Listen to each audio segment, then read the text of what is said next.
ಮಾಜಿ ಮುಖ್ಯಮಂತ್ರಿ H D Kumaraswamy ಅವರ ಹಾರ್ಟ್ ಆಪರೇಷನ್ಗೆ ಸಂಬಂಧಪಟ್ಟಂತೆ ರಮೇಶ್ ಬಂಡಿಸಿದ್ದೇಗೌಡ ಕೊಟ್ಟಂತಹ ಸ್ಟೇಟ್ಮೆಂಟ್ಗೆ ನಿಖಿಲ್ ರಿಯಾಕ್ಷನ್ ಕೊಟ್ಟಿದ್ದಾರೆ. ನಿಖಿಲ್ ಕುಮಾರಸ್ವಾಮಿ ಏನು ಹೇಳಿದ್ರು ಅನ್ನೋ ಡೀಟೇಲ್ಸ್ ನೋಡ್ತಾ ಹೋಗೋಣ.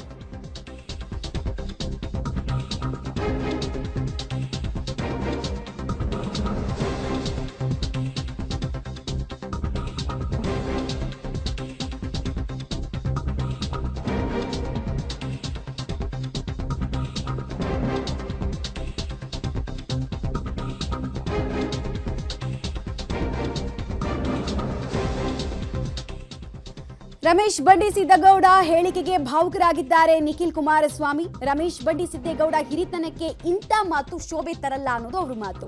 ನಮ್ಮ ತಂದೆಗೆ ಆಪರೇಷನ್ ಆಗಿರೋದು ನಿಜ. 3ನೇ ಬಾರಿಗೆ ಅವರಿಗೆ ಹೃದಯ ಶಸ್ತ್ರಚಿಕಿತ್ಸೆ ಆಗಿದೆ. ಆಪರೇಷನ್ ಅನುಕಂಪದಲ್ಲಿ ಮತ ಕೇಳುವಂತಹ ಪ್ರಮೇಯ ನಮಗಿಲ್ಲ.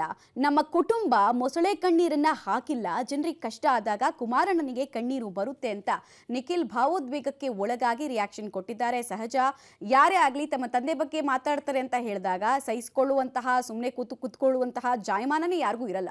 ಸುಮ್ಮನೆ ಏನಾರು ಒಂದು ಚುನಾವಣೆ ಸಂದರ್ಭ ಬಂದ ತಕ್ಷಣ ಹೋಗಿ ಹಾಸ್ಪಿಟ್ಲಿಗೆ ಸೇರ್ತಾರೆ. ಹಾಸ್ಪಿಟ್ಲಿಗೆ ಸೇರಿಸಿ 3 ದಿವಸ ಇರ್ತಾರೆ. ಒಂದು ಹಾರ್ಟ್ ಆಪರೇಷನ್ ಆಯ್ತದೆ. 4ನೇ ದಿವಸಕ್ಕೆ ಇಡೀ ರಾಜ್ಯ ಸುತ್ತಾ ಇರ್ತಾರೆ. ಅದು ಹೆಂಗೆ ಸಾಧ್ಯ ಅಂತ ನನಗೆ ಅರ್ಥ ಆಯ್ತಲ್ಲ. ಯಾರು ಹಾರ್ಟ್ ಪೇಷಂಟ್ಸು, ಈಗ ಚೆಲುವಣ್ಣ ಇಲ್ಲೇ ಕೂತವನೆ, ಚೆಲುವಣ್ಣಂಗೆ ಇರ್ತಕ್ಕಂಥ ಸೇಮ್ ಕಾಯಿಲೆ ಅವ್ರ ಸ್ನೇಹಿತರಿಗೆ ಕುಮಾರಣ್ಣಂಗೆ ಇರ್ತಕ್ಕಂಥದ್ದು. ಇವನು ಹಾಸ್ಪಿಟ್ಲಿಗೆ ಸೇರಿಸಿದ್ರೆ 1 ತಿಂಗಳಾದರೂ ಈಚೆಗೆ ಬರೋಲ್ಲ. ಅದು ಹೆಂಗೆ 2 ದಿವಸಕ್ಕೆ ನಾವು ಹಾರ್ಟ್ ಆಪರೇಷನ್ ಮಾಡಿಸ್ಕೊಂಡು ನಾವು ಈಚೆಗೆ ಬರೋದು ನನಗಂತೂ ಗೊತ್ತಾಯ್ತಾರೆ. ಈ ಚುನಾವಣೆ ಅಭಿವೃದ್ಧಿ ಮತ್ತೆ ನಿಮ್ಮ ಮುಂದೆ ಕಣ್ಣಿಡಿರ್ತಕ್ಕಂಥ ಜನರ ಒಂದು ಹೋರಾಟದ ಚುನಾವಣೆ. ದಯಮಾಡಿ ಯಾರು ಬಂದು ನಿಮ್ಮ ಹತ್ರ ನನಗೆ ಆ ತೊಂದರೆ ಆಗಿದೆ, ಈ ತೊಂದರೆ ಆಗಿದೆ ಅನ್ನುವಂಥ ಮಾತುಗಳನ್ನ ಹೇಳಿದ್ರೆ ದಯಮಾಡಿ ನಿಮ್ಮ ಕೈ ಮುಗಿದು ಹೇಳ್ತೀನಿ, ಕೇಳಬೇಡಿ. ಅವ್ರ ಅಧಿಕಾರದಲ್ಲಿದ್ದಾಗ ಏನು ಮಾಡಿದ್ರು ಅನ್ನುವಂಥ ಪ್ರಶ್ನೆ ನೀವು ಕೇಳಬೇಕು. ಈ ಸಲ ಕಾಂಗ್ರೆಸ್ ಅಭ್ಯರ್ಥಿಯನ್ನು ಗೆಲ್ಲಿಸ್ತಕ್ಕಂಥ ಎಲ್ಲ ಪೂರ್ಣ ಜವಾಬ್ದಾರಿಯನ್ನು ನಮ್ಮ ತಾಯಂದರು, ನಮ್ಮ ಅಣ್ಣ ತಮ್ಮಂದಿರು ನಾವು ಒತ್ಕೋಬೇಕು ಅಂತೇಳಿ ಕಳೆಯಿಂದ ಪ್ರಾರ್ಥನೆ ಮಾಡಿ.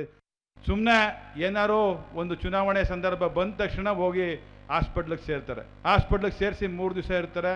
ಒಂದು ಹಾರ್ಟ್ ಆಪರೇಷನ್ ಆಯ್ತದೆ. 4ನೇ ದಿವಸಕ್ಕೆ ಇಡೀ ರಾಜ್ಯ ಸುತ್ತಾ ಇರ್ತಾರೆ. ಅದು ಹೆಂಗೆ ಸಾಧ್ಯ ಅಂತ ನನಗೆ ಅರ್ಥ ಆಯ್ತಲ್ಲ. ಯಾರು ಹಾರ್ಟ್ ಪೇಷಂಟ್ಸು, ಈಗ ಚೆಲುವಣ್ಣ ಇಲ್ಲೇ ಕೂತವನೆ, ಚೆಲುವಣ್ಣಂಗೆ ಇರ್ತಕ್ಕಂಥ ಸೇಮ್ ಕಾಯಿಲೆ ಅವ್ರ ಸ್ನೇಹಿತರಿಗೆ ಕುಮಾರಣ್ಣಂಗೆ ಇರ್ತಕ್ಕಂಥದ್ದು. ಇವನು ಹಾಸ್ಪಿಟ್ಲಿಗೆ ಸೇರಿಸಿದ್ರೆ 1 ತಿಂಗಳಾದರೂ ಈಚೆಗೆ ಬರೋಲ್ಲ. ಅದು ಹೆಂಗೆ 2 ದಿವಸಕ್ಕೆ ನಾವು ಹಾರ್ಟ್ ಆಪರೇಷನ್ ಮಾಡಿಸ್ಕೊಂಡು ನಾವು ಈಚೆಗೆ ಬರೋದು ನನಗಂತೂ ಗೊತ್ತಾಯ್ತಾರೆ. ಈ ಚುನಾವಣೆ ಬಹುಶಃ ಇದು ಶೋಭೆ ತರ್ತಕ್ಕಂಥದ್ದಲ್ಲ ಈ ರೀತಿ ಮಾತುಗಳು. ಯಾಕೆಂದ್ರೆ ಇವತ್ತು ನಮ್ಮ ತಂದೆಯವರು ಆಪರೇಷನ್ ಆಗಿರ್ತಕ್ಕಂಥದ್ದನ್ನ ನಾವೇನು ಪ್ರೂವ್ ಮಾಡಬೇಕಾಗಿಲ್ಲ. ಇವರಿಗೆ ನಾವೇನು ನಮ್ಮ ತಂದೆಯವ್ರಿಗೆ ಆಪರೇಷನ್ ಆಗಿದೆ ಅದರ ಅನುಕಂಪದ ಆಧಾರದ ಮೇಲೆ ನಮಗೆ ಮತ ನೀಡಿ ಅಂತಕ್ಕಂಥದ್ದು ನಾವು ಕೇಳ್ತಾ ಇಲ್ಲ. ನಮ್ಮ ತಂದೆಯವ್ರಿಗೆ ಆಪರೇಷನ್ ಆಗಿರ್ತಕ್ಕಂಥದ್ದು ಸತ್ಯ ರೀ. 3ನೇ ಬಾರಿ ಹೃದಯದ ಚಿಕಿತ್ಸೆಗೆ ಕುಮಾರಣ್ಣ ಅವ್ರಿಗೆ ವಾಲ್ವ್ ರಿಪ್ಲೇಸ್ಮೆಂಟ್ ಆಗಿದೆ.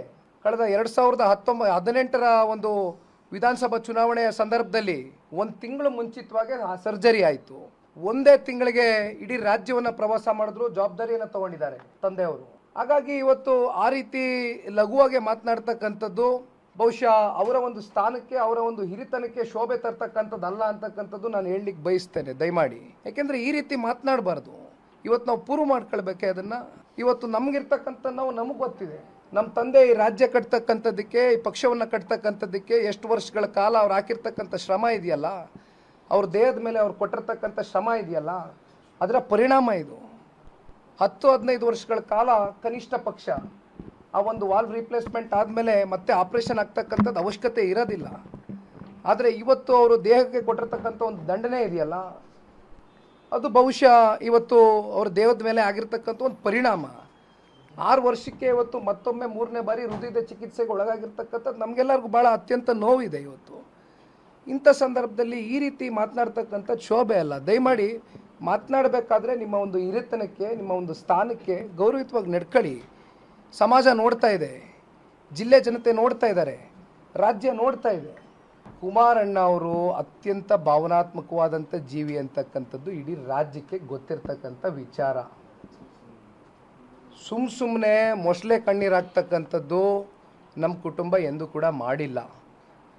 ನಮಗೋಸ್ಕರ ನಾವೆಂದೂ ಕೂಡ ಕಣ್ಣೀರಾಗ್ತಕ್ಕಂಥದ್ದಲ್ಲ. ಈ ರಾಜ್ಯದ ಜನತೆಗೆ ಏನಾದರೂ ಸಂಕಷ್ಟಕ್ಕೆ ಒಳಗಾದಂಥ ಸಂದರ್ಭದಲ್ಲಿ ಸಹಜವಾಗಿ ಕುಮಾರಣ್ಣ ಅವ್ರ ಕಣ್ಣೀರು ಬರುತ್ತೆ. ಇವತ್ತೇನು ನಾವು ಕಣ್ಣೀರು ಹಾಕಿ ಇವತ್ತು ನಾವು ಪ್ರಚಾರ ಗಿಟ್ಟಿಸ್ಕೊಳ್ಬೇಕಾಗಿಲ್ಲಣ್ಣ, ದಯಮಾಡಿ ಪ್ಲೀಸ್. ನೋಡಿ, ಎಲ್ಲೋ ಒಂದು ಕಡೆ ಇವತ್ತು ಕುಮಾರಣ್ಣ ಅವರು ಬಂದು ಮಂಡ್ಯ ಲೋಕಸಭಾ ಕ್ಷೇತ್ರದಲ್ಲಿ ಸ್ಪರ್ಧೆ ಮಾಡ್ತಾ ಇರ್ತಕ್ಕಂಥದ್ದು ಅವ್ರಿಗೆ ಸಹಿಸ್ಕೊಳಕ್ಕೆ ಆಗ್ತಾ ಇಲ್ಲ. ಹಾಗಾಗಿ ಪ್ರತಿನಿತ್ಯ ಈ ರೀತಿಯಾದಂಥ ಆರೋಪಗಳು, ಈ ರೀತಿಯಾದಂಥ ಟೀಕೆಗಳು, ಈ ರೀತಿಯಾದಂಥ ವ್ಯಕ್ತಿಗತವಾದಂಥ ಒಂದು ಲಘುವಾದಂಥ ಒಂದು ಮಾತುಗಳನ್ನೇನು ಆಡ್ತಾ ಇದ್ದಾರೆ, ಇದನ್ನು ಮಂಡ್ಯ ಜಿಲ್ಲೆ ಜನತೆ ಭಾಳ ಸೂಕ್ಷ್ಮವಾಗಿ ಗಮನಿಸ್ತಾ ಇದ್ದಾರೆ. ಸೂಕ್ತವಾದಂಥ ಕಾಲಕ್ಕೆ, ಸೂಕ್ತವಾದಂಥ ಸಂದರ್ಭದಲ್ಲಿ ಸೂಕ್ತವಾದಂಥ ತೀರ್ಮಾನವನ್ನು ತಗೊಳ್ತಾರೆ ಜಿಲ್ಲೆಯ ಜನತೆ. ದಯಮಾಡಿ ಇವತ್ತು ನಾವು ಅತ್ಯಂತ ಆರೋಗ್ಯಕರವಾಗಿ ಈ ಒಂದು ಚುನಾವಣೆಯನ್ನು ಮಾಡಬೇಕು ಅಂತಕ್ಕಂಥದ್ದು ಕಾಂಗ್ರೆಸ್ನ ನಾಯಕರಿಗೆ ನಾನು ಮನವಿಯನ್ನು ಮಾಡ್ತೇನೆ. ಇದು ನಿಖಿಲ್ ಕುಮಾರಸ್ವಾಮಿ ಅವರ ರಿಯಾಕ್ಷನ್ ಆಗಿದೆ. ಒಂದು, ತಂದೆಯ ಆಪರೇಷನ್ ಬಗ್ಗೆ ಪ್ರೂವ್ ಮಾಡಿಕೊಳ್ಳುವಂತಹ ಅನಿವಾರ್ಯತೆ ನಮಗಂತೂ ಇಲ್ಲ. ತಂದೆಗೆ ಆಪರೇಷನ್ ಆಗಿದ್ದು ನಿಜ, ಹಾಗೂ ಮಾತಾಡಬೇಕಾದ್ರೆ ಎದುರಾಳಿ ಅಭ್ಯರ್ಥಿ ಬಗ್ಗೆ ತಕ್ಕನಾದ ಮಾತನಾಡಬೇಕೇ ಹೊರತು ಅವರ ವಯಸ್ಸಿಗೆ ಇದೆಲ್ಲ ಶೋಭೆ ತರಲ್ಲ ಅಂತ ಹೇಳಿ ರಮೇಶ್ ಬಂಡಿ ಸಿದ್ದೇಗೌಡ ಅವರಿಗೆ ತಿರುಗೇಟು ಕೊಡೋ ಕೆಲಸವನ್ನ ಮಾಜಿ ಮುಖ್ಯಮಂತ್ರಿ ಪುತ್ರ ಮಾಡ್ತಾ ಇದ್ದಾರೆ.